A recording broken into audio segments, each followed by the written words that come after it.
আমি একটু আগে গেছি, তখনই পড়ছে এটা। খুব বাজে অবস্থা। এইগুলি কেন যে এইগুলি মেনটেন করা হয় না ঠিকভাবে, লুক আফটার করা হয় না, এটাই তো বড় কথা। কি দেখছেন অ্যাকচুয়ালি? এটা এগুলি তো অসাবধানতা না। এগুলি যে কবে প্রোগ্রাম শেষ সেগুলি অনুযায়ী, নট অনলি এটা এরকম অনেক জায়গাতেই এরকম রয়ে যায়। প্রোগ্রাম শেষ, প্রোগ্রামের সঙ্গে সঙ্গে যেই ভেন্ডাররা এগুলি করে তাদের সেইভাবেই তো এগুলি দেওয়া উচিত। যে প্রোগ্রাম শেষ, এগুলি তো করতেই হয়, আজকালকার দিনে এগুলি করতেই হয়।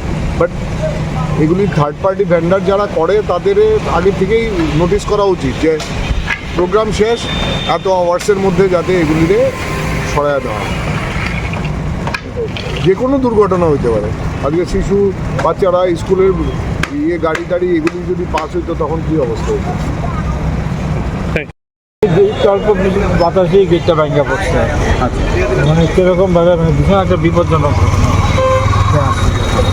মানে কি হতে পারতো যদি এটা অ্যাক্সিডেন্ট হতে পারতো, দেখুন না কীভাবে ভেঙে পড়েছে। এমনি কোনো মানুষজন ক্ষতি হয়েছে?